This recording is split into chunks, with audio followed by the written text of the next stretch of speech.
And now you can begin. Okay, good afternoon.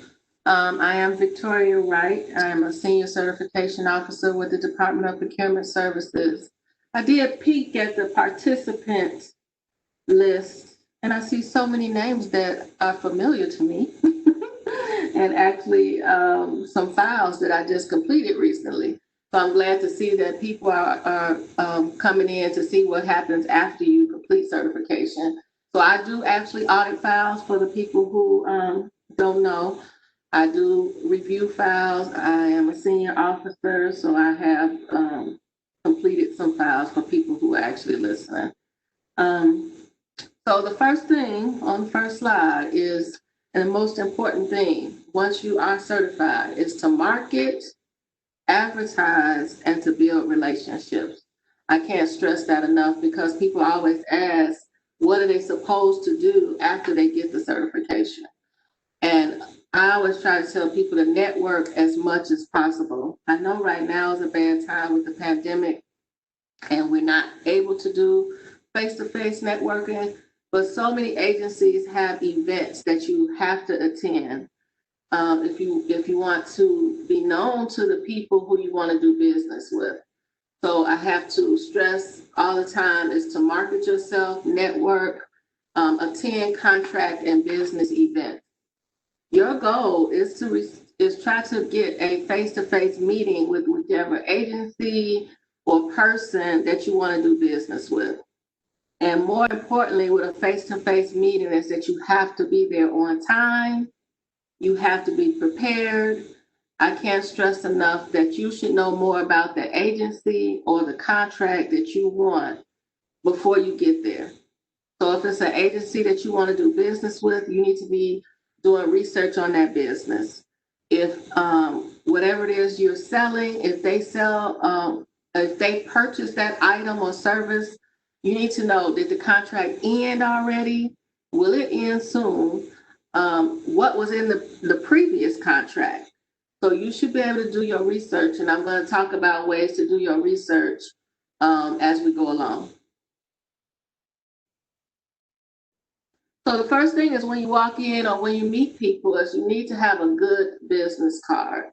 Your business card should say who you are, what you do, and how people can reach you. I go out to events and one of my pet peeves is always to receive a business card that I don't know what the person does when I read the business card. So if somebody that you want to do business with and you hand them a card, but it doesn't tell what you do, the first thing that's going to happen is that card is going to more than likely go in the garbage. So if all you have is Smith and Company on your card, but you don't say that Smith and Company cuts trees, or Smith and Company is construction, or Smith and Company is a law office or an insurance office, you have to have something on that card that tells what you do.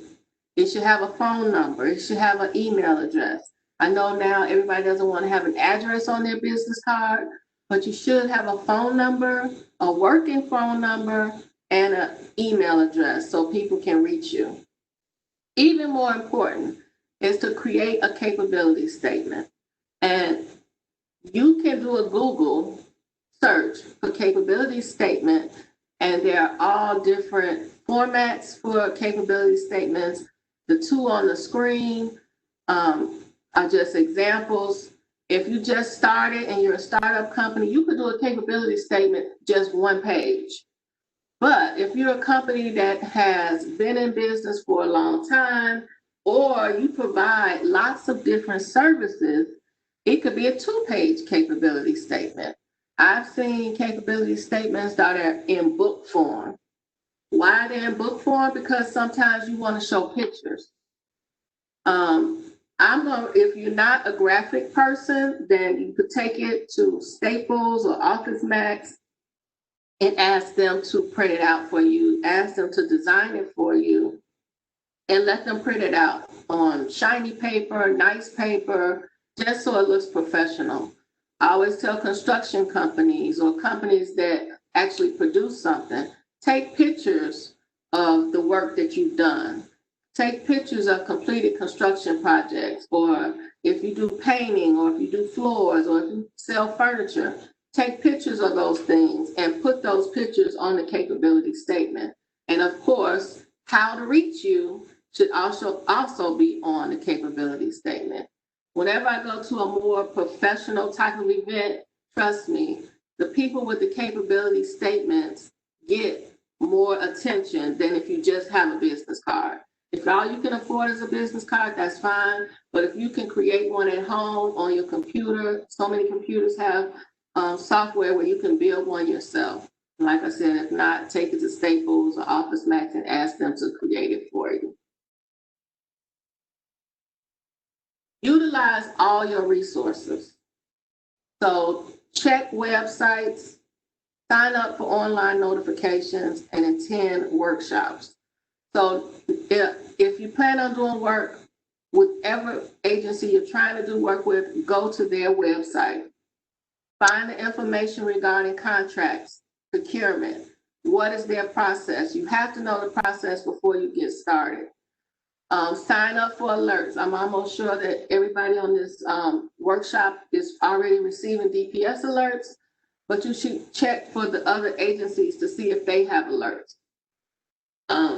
And I know no one wants to receive 20 alerts every day, but go to those companies that are maybe your top 5 and find out if they have alerts that they send out. If they have alerts, then you can find out when bids are happening. You can find out when bid meetings are happening, and you should attend. Because if you want to bid on something and they're doing a pre-bid meeting, you should be there to get all the information you can.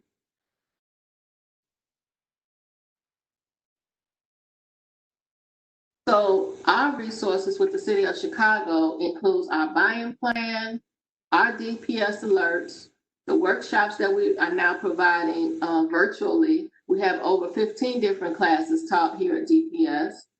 The bid and bond room, which I don't believe is open right now, but that's where you would, I'm not sure. It might be open if you're dropping off bids, I'm not sure. Live streaming, all of our workshops. You can go to YouTube and view a workshop, an older workshop, or a previous workshop, I should say.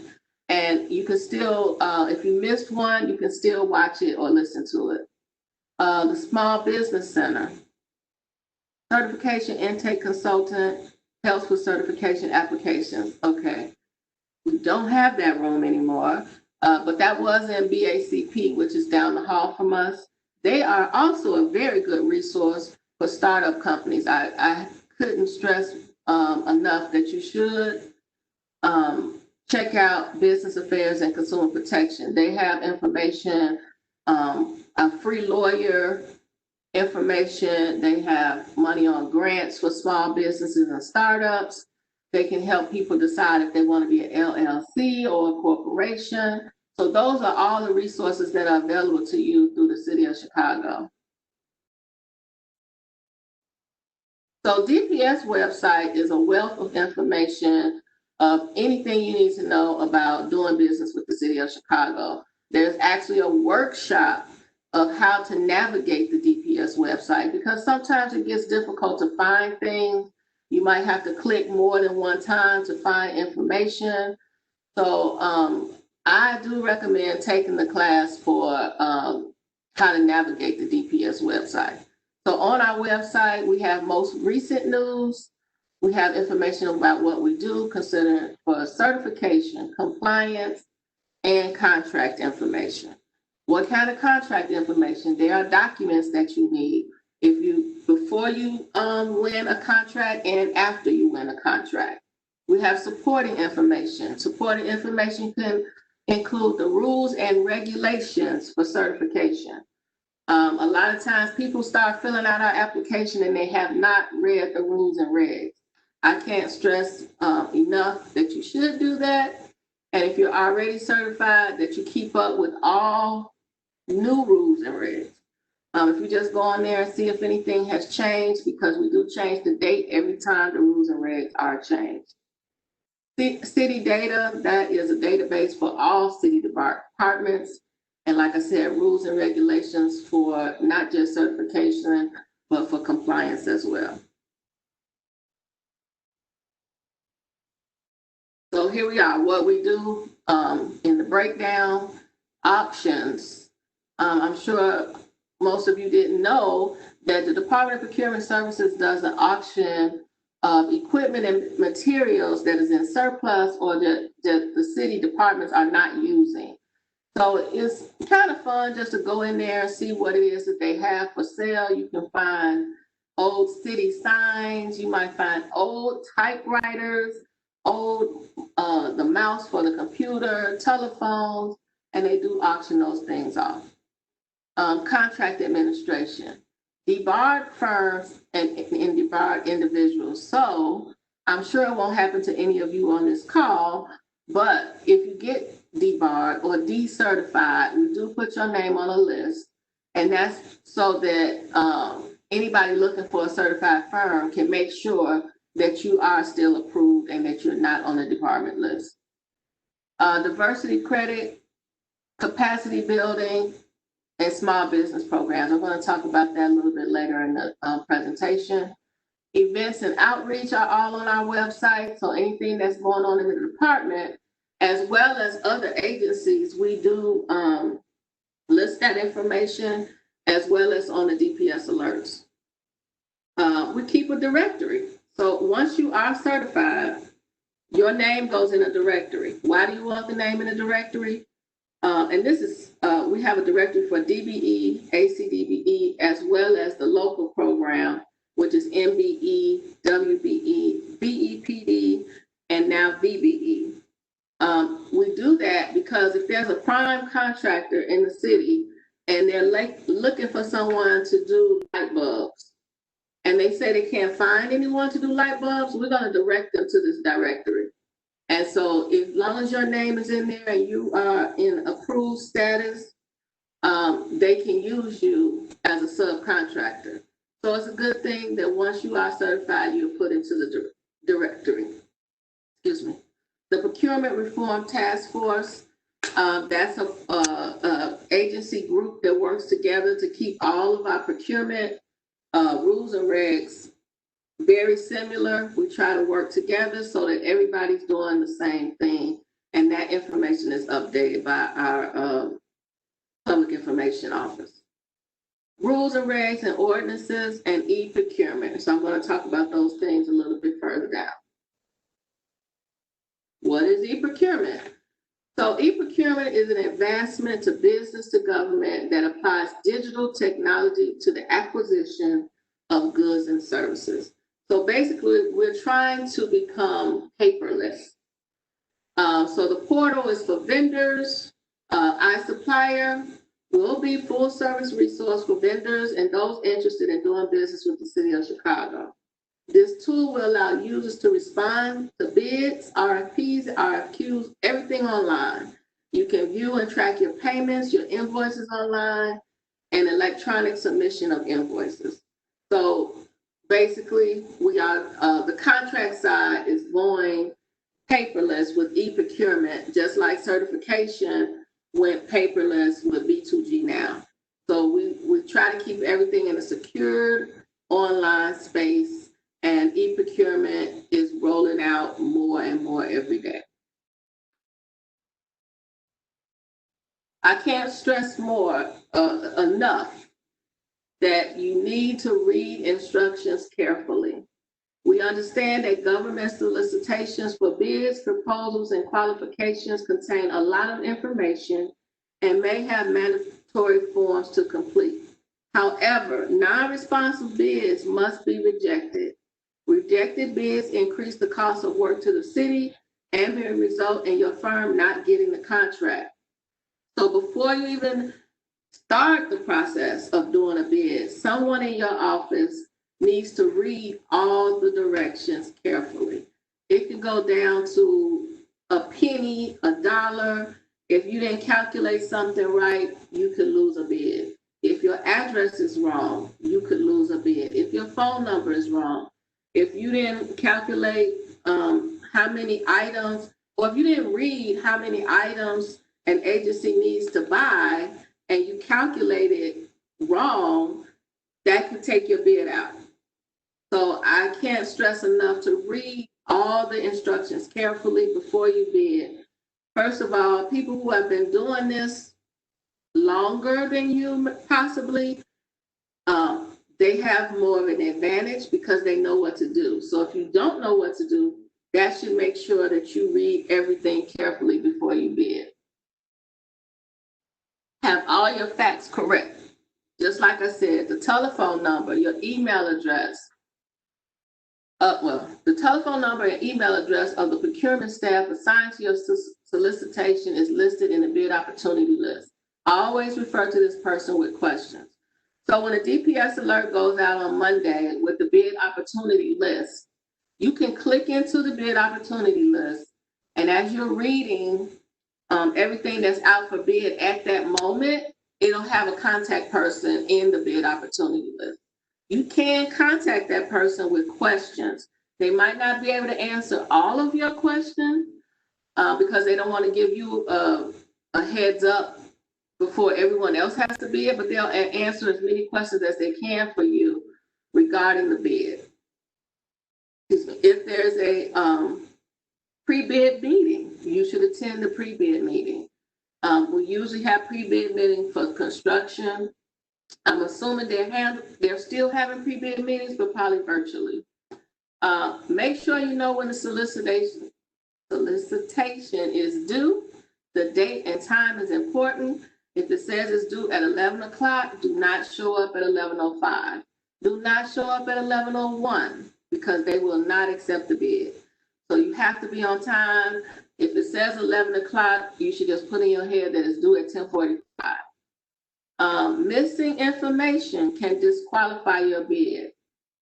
A missing signature, a math error, or the failure to complete all documents can be cause for a rejected bid. So take your time and get everything done right. So programs and incentives, this is definitely on our website. And I'm not going to read this to you because it's a lot. And I'm assuming that you all will get this PowerPoint presentation. But if you don't, all of these ordinances are on our website for you to read through. So we have developed a number of innovative programs to increase opportunities for the business community. Diversity Credit Program, Small Business Initiative, and I really don't want to read all these out to you because none of you are children and you can go through these, but things like alternatively powered vehicles, if you have electric vehicles in your fleet, that helps you get an incentive from 0.5% on your bid. Project area residents, if you're hiring people, if you're doing construction and you're hiring people from the area where you're doing your work, that's an incentive. That's for you. Well, this is saying at least 50% of the residents in the area gets you a credit. So you have to read through the ordinances to see if you qualify for any of these. Mentor Protege Program. The city encourages mentors to have in place an existing MBE program that provides meaningful participation by MBE, WBE firms for work performed on projects. Basically, it can be used in any field, but we usually find mentor project programs in the construction field. If you're a new construction company and you find a bigger company that's willing to mentor you, there is a contract that you have to enter into. We have to know that you've entered into the program or into an agreement. We need to know what it is that you're going to learn from the mentor. And once it's signed off, hopefully that mentor will use the protege on a contract. And then that way you both get business and the mentor actually gets credit for using you as a protege. Phased graduation. This one is important for anyone who is already certified. Years ago, if you got higher than the size standard that was in place at that time, you were put out of the program basically. But now we have a phased graduation program. It takes 3 years before you're completely out of the program. And we do a recalculation every year to make sure if you are over the size standard. If you're not, then you come out of graduation. But if you go over the size standard for the MBE, WBE, or the DBE and ACDBE, you are considered an established business, and we, on the MBE, WBE side, we graduate you out instead of basically just putting you out of the program. So it gives you more time to grow. Don't stop with the city of Chicago. I cannot emphasize this enough. Check Chicago, and people get this confused all the time. Just because it has Chicago in front of it does not mean that we handle their procurement. The city of Chicago does not handle the procurement for public schools, for the park district, for the housing authority, for CTA. We do not handle their procurement. They have their own procurement program. And if you go on their websites, you should look for either procurement or contracts to find out what is their process for procurement. Just because you've learned the city of Chicago's procurement process, if you're interested in learning or doing business with these agencies on the screen, you have to learn their processes as well. And I'm going to say, don't even stop with these. You can go to hospitals. Most hospitals have diversity programs, but you have to learn their procurement program. Different agencies have different processes. And I always tell people, if it's a big business with a big name on it, they probably have a diversity program or a contract program, period, procurement. They buy things. So if you, one of the things I always tell people, if you're on an expressway and you see big companies on the side of the road with big names, jot that name down, find out what they need, find out what they're purchasing, and see if you can sell whatever it is that you have to them. So don't stop with the city of Chicago. You can call these numbers, but probably the best way to contact any of these people is through online and to sign up for their alerts. Utilize assist agencies. There's an assist agency in most neighborhoods in the city of Chicago. It might not be called an assist agency. It might be called a chamber of commerce. So there are several chamber of commerce. We have HACIA, we have Chatham Business Association. I believe there's over 15 different agencies now that are considered assist agencies. You can find the assist agency list on our website, but you can also look up Chamber of Commerce in your own neighborhood. They are willing to help people with their certification. They're willing to help people find business, find grant money, and most of them work, I know on our assist agency list, they work with us to get the word out to small businesses whenever we have bids that are hard to fill. So most chambers do have a membership fee, but if you don't want to join, I'm sure they do still help you, but it doesn't hurt to join a chamber of commerce. Questions? I guess I'm turning it back over to Jackie for questions. Yes. Thanks, Victoria, for that great information that you imparted to us today. And as always, I guess the information was so well, we don't have any questions waiting for you, but I will give the opportunity while I'm talking, you all can write. If you would go to the bottom of your screen, the three dots that says more options, click on that. And then you should see a Q&A, click on the Q&A, and then go ahead and type us out your questions that you might have for Victoria. Let me also add to what Victoria said.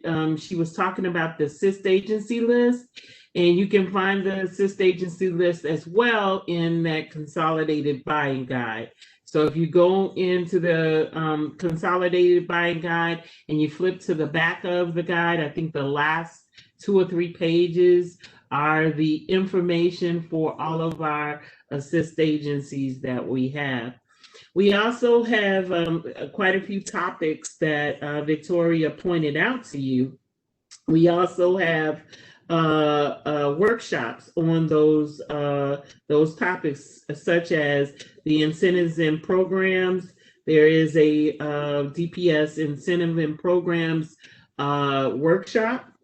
We also have a couple of other workshops, and you can find that link. I'm going to have Rodney send that out to you, and you can find that the information as far as the description online, as well for each workshop online, as well as you can find the copy of the PowerPoint right underneath the description.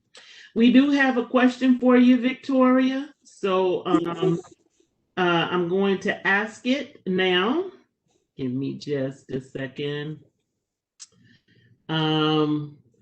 Please, can we get a copy of the presentation? Yes, you may. And you can get a copy of the presentation as I described. I'm going to have Rodney send that link to you in the chat. So look out for the chat in just a second. And we also got a question. Hold on one second. Somebody's question is, hello everyone, does the city and its sister agencies prescribe the diversity gold percentage for example, X percentage of M of minority-owned business, X percentage for women-owned business, and X percentage for veteran-owned businesses? Victoria, you want to take that? So right now there is, I don't believe there's a set aside for veterans. Basically, if a prime uses a veteran, it helps bring his bid down. So it's an incentive. There's no set aside for veterans.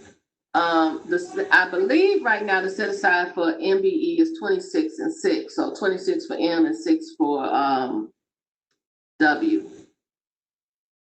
So 26 and 6. But who decides that?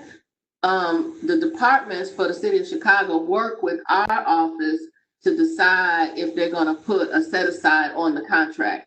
So if another city agency decides that they want to purchase something, then they have to work with our department to decide, is there going to be a set aside for MBEs, WBEs, or is it going to be DBE, ACDBE? But the difference is the MBE, WBE, BEPD, and VBE is a local program, where DBE and ACDBE are federal programs.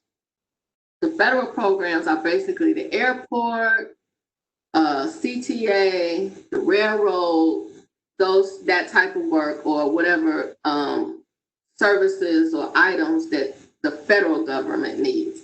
The MBE and WBE is the items that the city local program or local departments need. So that's the difference. I believe it's 26 and 6. I know it was 25 and 5, but I believe it went up to 26 and 6. DBE is totally different, and they make their own rules and regs for the DBE, ACDBE program. And VBE and BEPD do not have a set aside. So those are incentive programs to get larger companies to use a BEPD or a VBE. All right. I'm not sure who asked the question, but maybe they can say, did that answer your question?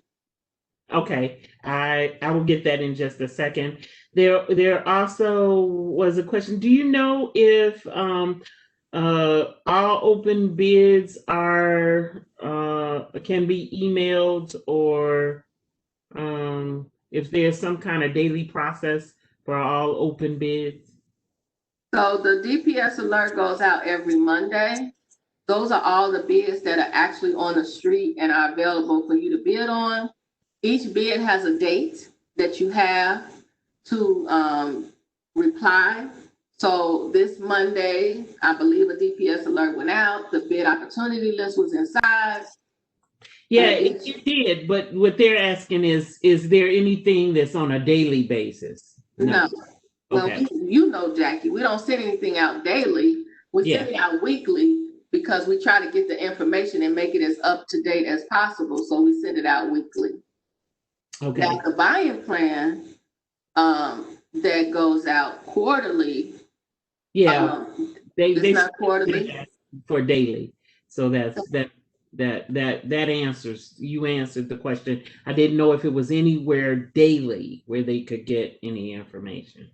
No, it's not daily. But I was trying to tell them about the buy-in plan because the buy-in plan gives you a information for 12 months. Like it might be, this is September, but the buy-in plan lets you know what's coming out maybe 6 months from now. The buy-in plan is a good tool because if you see something in the buy-in plan that's coming out 6 months from now, you can start preparing.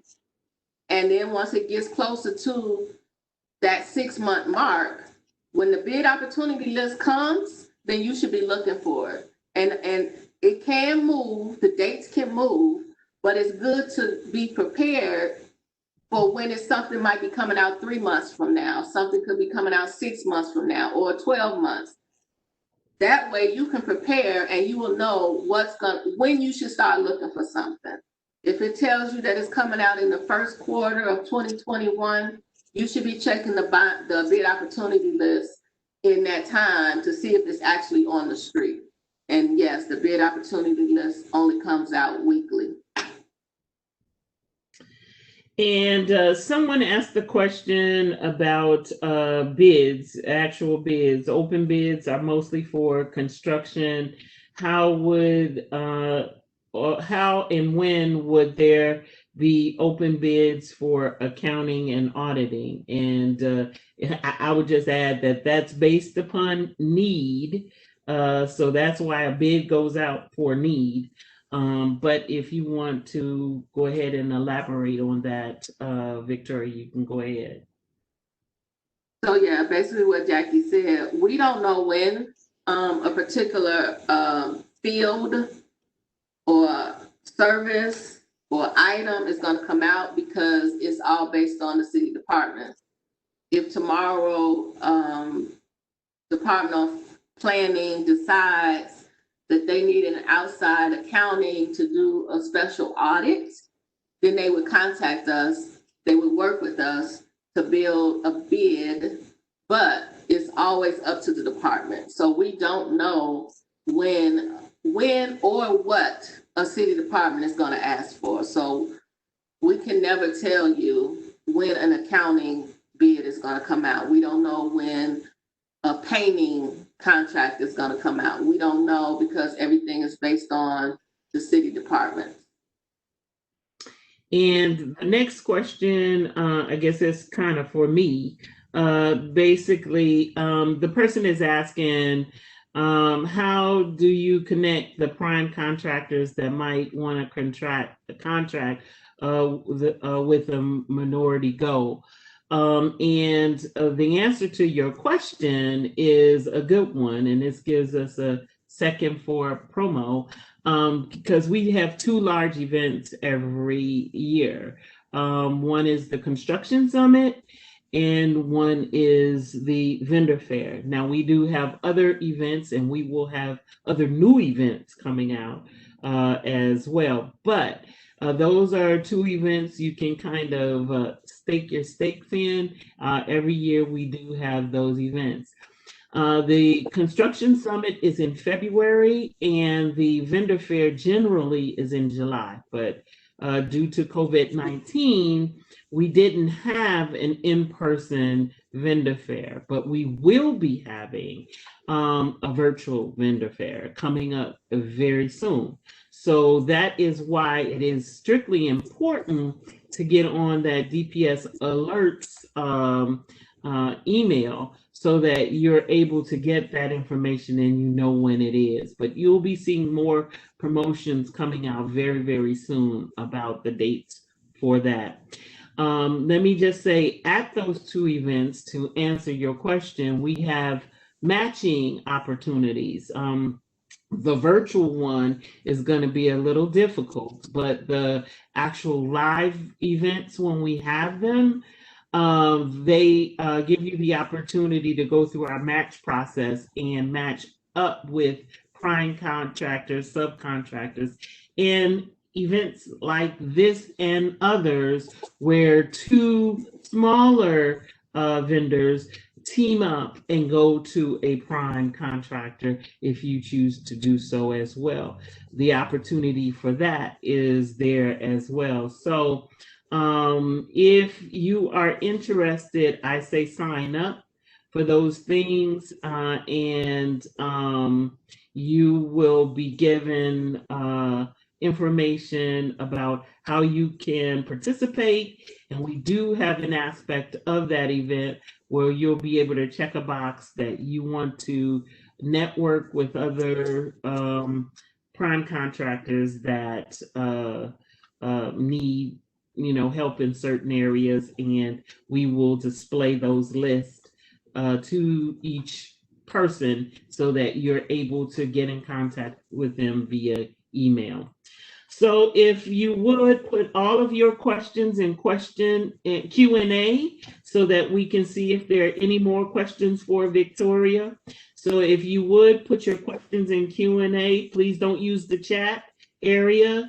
You put your questions in Q&A so that we are able to read them off if there are any additional questions. Victoria, there's one more for you.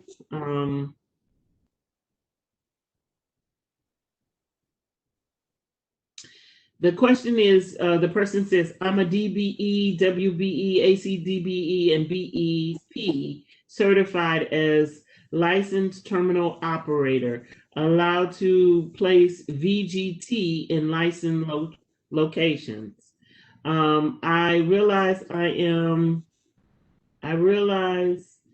am gaming specific. However, the city, casino, and airports are planning and opting in for gaming. Where do I get information when this initiative commences to position myself and my business in the gaming expansion bill?